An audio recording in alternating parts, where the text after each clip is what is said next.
ईमानदारी की कमाई।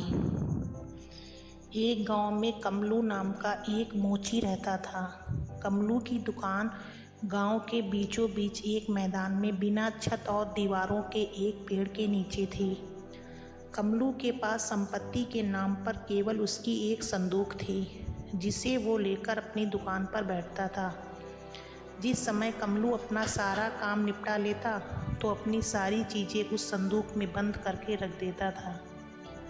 ऐसे ही दुकान बंद हो जाती थी। एक दिन दोपहर का समय था और सूरज सर पर चमक रहा था, परंतु कमलू ठंड महसूस कर रहा था। उसके हाथ पांव सर्दी से ठंडे हो रहे थे। वह अपने गांव में अकेला मोची था। गांव के सभी लोग अपने फटे पुराने जूतों की मरम्मत उसी से करवाते थे, इसलिए उसे खाली बैठने की जरा भी फुर्सत नहीं मिलती थी और वह सुबह से शाम तक अपने काम में ही लगा रहता था। कमलू बहुत ही गरीब आदमी था, लेकिन लालच उसमें बिल्कुल भी नहीं था। उसे मालूम था कि गांव के लोगों की आमदनी ज़्यादा नहीं होती और बड़ी ही मुश्किल से वे अपना गुजारा करते हैं। कमलू के गांव के ज़्यादातर लोगों की तरह ही अनपढ़ था, परंतु उसे गांव वालों की गरीबी का एहसास था, इसलिए वो उनसे जूतों की मरम्मत के ज़्यादा पैसे नहीं लेता था। ऐसा भी नहीं था कि उसके जूतों की मरम्मत के बदले में पैसे नहीं मिलते हों। गांव के लोग उसे काम के बदले में सब्जी, चावल, दाल आदि भी दे जाते थे। एक बार उसने गांव में एक जमींदार के बच्चों के लिए नए जूते बनाए थे, तो जमींदार ने उसके बदले उसे एक बकरी दे दी थी। बकरी की वजह से ही कमलू और उसके घर वालों को दूध मिल पाता था। वह अपनी पत्नी और 2 बेटियों के साथ गांव में रहता था। घर चलाने के लिए कमलू को बड़ी ही मेहनत करनी पड़ती थी। पत्नी बहुत ही मेहनती और नेक दिल औरत थी। वह घर को संभालती ही थी, साथ ही साथ गांव के जमींदारों के खेतों में भी काम करती थी।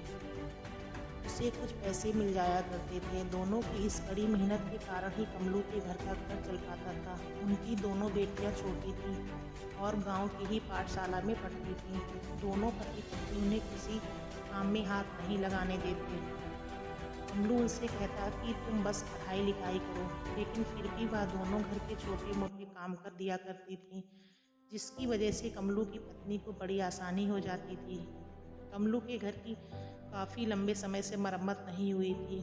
उसके घर में 2 कमरे थे और उनकी छतें बहुत ही कमज़ोर हो चुकी थीं। जब बारिश होती थी तो पानी कमरों में टपकने लगता था। कमलू यह सब सोचकर परेशान हो जाता कि अगर सर्दियों में बारिश शुरू हो गई तो क्या होगा, और इसलिए उसने पैसा जमा करने शुरू कर दिए थे ताकि बारिश होने से पहले वो घर की छतों की मरम्मत करवा सके। मगर अभी उनके पास बहुत ही थोड़े पैसे जमा हुए थे, इसलिए तो वो सूरज डूबने तक काम में लगा रहता था ताकि कुछ अच्छे पैसे कमा सके और घर की छत की मरम्मत करवा सके। आज दोपहर को जब वह काम कर रहा था तो थोड़ी सी ही देर गुजरी थी कि उसकी पत्नी उसका खाना लेकर आ गई। अपने साथ एक छोटी सी अंगीठी भी लाई थी, जिसमें कोयले से आग भी जल रही थी।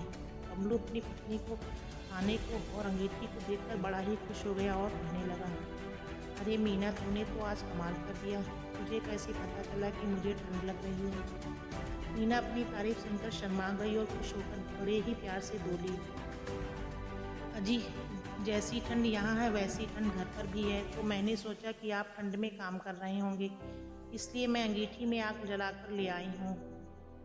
यह कहकर उसकी पत्नी ने खाना खोलकर उसके सामने रख दिया और बोली, आप खाना खाइए, मैं घर जाती हूँ। दोनों बच्चियाँ पाठशाला से वापस आने वाली होंगी, उन्हें भी खाना देना है।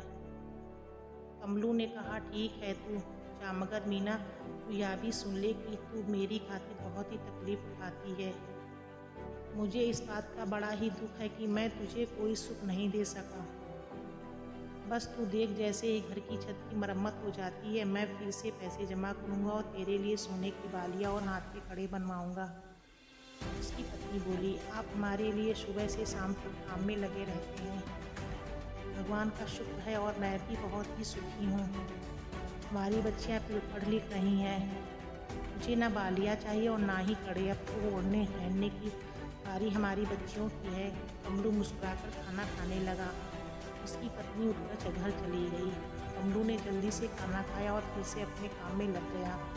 अभी ज़्यादा देर नहीं गुजरी थी कि उसे दूर से बबलू आता हुआ दिखाई पड़ा। वो कमलू के घर के नज़दीक के घर में रहा करता था और ईंटों के भट्टे पर मजदूरी करता था। उसके हाथ में एक थैला था। पास आकर उसने वो थैला कमलू के पास रख दिया।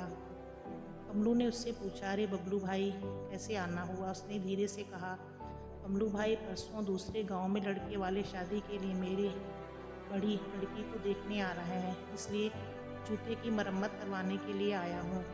लड़के वाले आएंगे तो इन फटे हुए जूतों में उनके सामने जाने में शर्म आएगी। उसने अपना पाँव आगे बढ़ाकर कहा।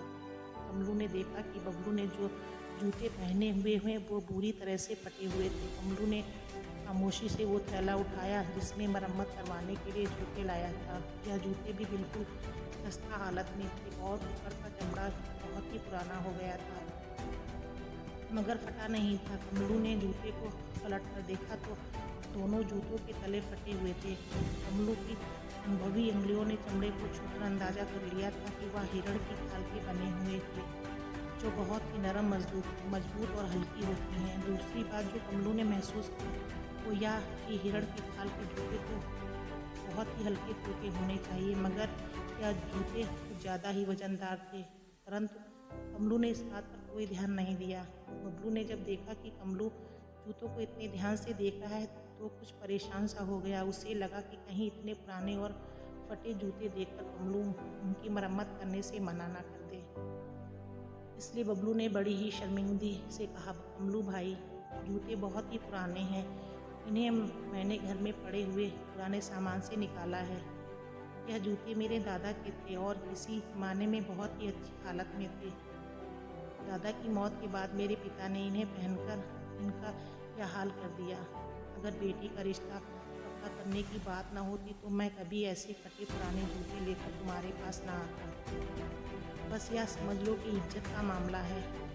कमलू उसकी बात सुनकर कुछ गंभीर हो गया और बोला, यह जूते हिरन की खाल के बने हुए हैं। हिरन की खाल के जूते बहुत ही कीमती होते हैं। तुम्हारे दादा तो काफ़ी पैसे वाले होंगे।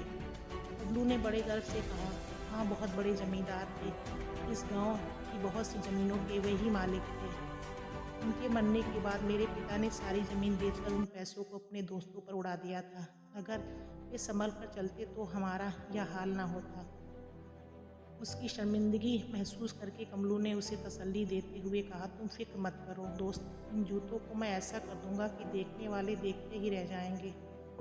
उसकी बात सुनकर बबलू ने नज़रें झुकाकर, कमलू भाई, एक बात और है, इन जूतों की मरम्मत के पैसे मैं बाद में दूंगा। अभी तो लड़के वालों के खाने का इंतजाम भी नहीं हो पाया है। वो ईंटों का भट्टा जहाँ पर मैं काम करता हूँ, अब उसके मालिक के पास जाऊंगा, शायद वो कुछ पैसे मुझे उधार में दे दें और मैं खाने का इंतजाम कर सकूं। कमलू ने कहा, देखो भाई, जैसी तुम्हारी बेटी वैसी मेरी बेटी, तुम फिक्र मत करना। भट्टे का मालिक तुम्हें उधार दे या ना दे, मेरे पास चले आना, मेरे पास कुछ पैसे रखे हुए हैं। बारिश में छतें टपकने लगती हैं उनकी मरम्मत के लिए। यह पैसे मैंने जमा किए थे, मरम्मत तो बाद में हो जाएगी। उन पैसों को तुम अपने ही समझो। बस आराम से लड़के वालों की दावत का इंतजाम करना।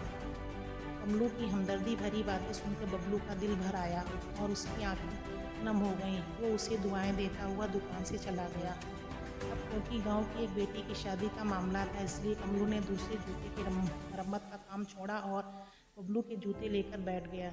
जूते के तले तो बिल्कुल ही ख़राब हो चुके थे और वह पूरी तरह से बीच में से टूट भी चुके थे। कमलू ने अपनी संदूक में से सबसे महंगा वाला ताला निकाला।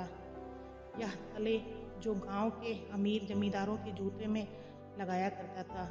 उसके बाद वह अपने काम में लग गया।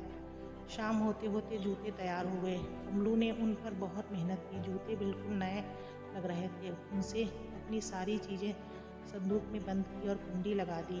बबलू के जूते का थैला उठाया और कमलू अपने घर की तरफ निकल गया। घर जाते वक्त उसके चेहरे पर एक मुस्कुराहट थी। वो बहुत ही जोश में था और तेज़ी से घर की तरफ बढ़ रहा था। ऐसा मालूम होता था कि जैसे वो जल्दी से जल्दी घर पहुंचना चाहता है। घर पहुंचकर उसने जूते का थैला एक तरफ रख दिया। दोनों बेटियां खेल रही थीं। मीना रात का खाना पका रही थी। कमलू ने उसे आवाज़ देकर बुलाया। वो आई। वो कमलू ने उसे बबलू के जूते दिखाए और उसे अपने पास बैठकर धीरे धीरे कुछ बताने लगा। कमलू की बातें सुनकर मीना की आंखें हैरत से चमकने लगीं। अपनी बात खत्म करके कमलू ने अपने कुर्ते की जेब में से एक पुराने कपड़े की पोटली निकाली और मीना को दिखाई। पोटली में बहुत सारे चमकते हुए हीरे सोने के सिक्के थे। उनको देखकर मीना भी हैरान थी और खुश थी। कमलू ने कहा, अब हम बबलू के घर चलेंगे। बेटियां खेल रही हैं तो चूल्हे की आग कुछ हल्की कर दे। हम जल्दी ही वापस आ जाएंगे। थोड़ी देर बाद अपनी पत्नी के साथ कमलू बबलू के घर पहुंच गया। बबलू घर पर ही मिल गया। वह बहुत ही परेशान और चिंता में डूबा हुआ था। उसने कमलू और उसकी पत्नी को मान सम्मान से बिठाया। सब लोग बैठ गए तो बबलू ने कमलू को बताया कि भट्टे के मालिक ने उसे पैसे देने से इनकार कर दिया। साथ ही भट्टे के मालिक ने उसकी बेइज्जती भी की और कहा कि उधार लेने के लिए हर वक्त मुंह उठाकर चला जाता है। कमलू ने कहा, भगवान बड़े ही दयालु हैं। अब मैं तुम्हें लोगों को एक कहानी सुनाता हूँ। यह कहानी सुनकर तुम सब लोग खुश हो जाओगे। उसकी बातें सुनकर बबलू का पूरा परिवार कमलू को हैरानी से देखने लगा। कमलू और अपनी पत्नी को यह बात पहले ही पता चुका था, इसलिए वह हैरान नहीं थी। बबलू की समझ में कुछ नहीं आ रहा था। वह मुँह खोले कमलू की बातें सुन रहा था। उन सबकी हैरानी और परेशानी देखकर कमलू की पत्नी मुस्कुरा रही थी। कमलू ने कहना शुरू किया, तुम्हारे दादा बहुत ही अमीर आदमी थे। जब मैंने उनके जूते की चीर फाड़ की तो उनकी एड़ियों में से यह चीज़ निकली है। उसने कपड़े की वो छोटी सी पोटली निकाल कर उनके सामने रख दी। सब हैरानी से पोटली को देख रहे थे। जब कमलू ने वो पोटली खोली तो उसमें रखे हुए हीरे और सोने के सिक्के देखकर सब हैरान रह गए। कमलू ने वो पोटली उठाकर बबलू के हाथों में दी और कहा, मेरा यह ख्याल है कि तुम्हारे दादा ने इन दौलत को चोर और डाकुओं से सुरक्षित रखने के लिए अपने जूतों में छिपा दिया था। इतनी सारी दौलत पाकर बबलू फटी फटी आंखों से उन पोटली को देख रहा था। बबलू की पत्नी इतनी खुश हुई कि जोर जोर से रोने लगी। बबलू कमलू का हाथ पकड़कर रोने लगा और कहने लगा, कमलू भाई, तुम इंसान नहीं हो बल्कि भगवान के दूत हो। तुम्हारा यह उपकार मैं जीवन भर नहीं भूल सकता। तुम्हारे जैसा ईमानदार आदमी पूरे गांव में कोई दूसरा नहीं होगा। कमलू ने मुस्कुराकर कहा, मैं तो इस बात पर खुश हूँ कि तुम्हारी बेटी की किस्मत से यह धन तुमको मिला है और तुम इस गांव के बहुत अमीर आदमी बन गए हो। इन हीरों को बेचकर जो भी धन मिलेगा उससे तुम पहले तो अपनी बेटी की शादी करना, फिर कोई अच्छा सा कारोबार शुरू कर लेना। थोड़ी देर बाद कमलू और उसकी पत्नी अपने घर को चल दिए। रास्ते में कमलू की पत्नी ने कहा, आपको यह ईमानदारी किसने सिखाई? आप चाहते तो इस कीमती खजाने को छुपा भी सकते थे, किसी को क्या पता चलता। उनको बेचकर आप घर की छत ठीक करवा सकते थे, मेरे लिए सोने के जेवर बनवा सकते थे। कमलू उसकी बात सुनकर हंसा और फिर सीधा तान कर बोला, हमारे घर की छत की मरम्मत भी होगी और मेरे जेवर भी बनेंगे, और यह सब मैंने अपने हाथों से कमाए हुए पैसे से करूँगा। उसकी बात सुनकर पत्नी खिलखिला उठी और बोली, मैं और मेरी दोनों बच्चियां बहुत ही भाग्यशाली हैं। मुझे इतना अच्छा पति मिला और बच्चियों को इतना अच्छा पिता मिला। अपनी तारीफ सुनकर कमलू शर्मा गया था। अपनी शर्म को छिपाने के लिए वो झूठ मूठ के गुस्से में मीना से बोला, मीना जरा तेज तेज चल, मुझे भूख लग रही है, घर जाते ही खाना खाऊंगा। मीना समझ गई कि उसकी तारीफ सुनकर कमलू शर्मा गया है। वह मुस्कुराई और तेज चलने लगी। दोनों पति पत्नी एक बार फिर से अपने कामों में व्यस्त हो गए। कुछ समय के बाद कमलू ने पैसे इकट्ठे किए और अपने घर की छत की मरम्मत भी करवा ली और अपनी पत्नी के लिए जेवर भी बनवा लिए। अगर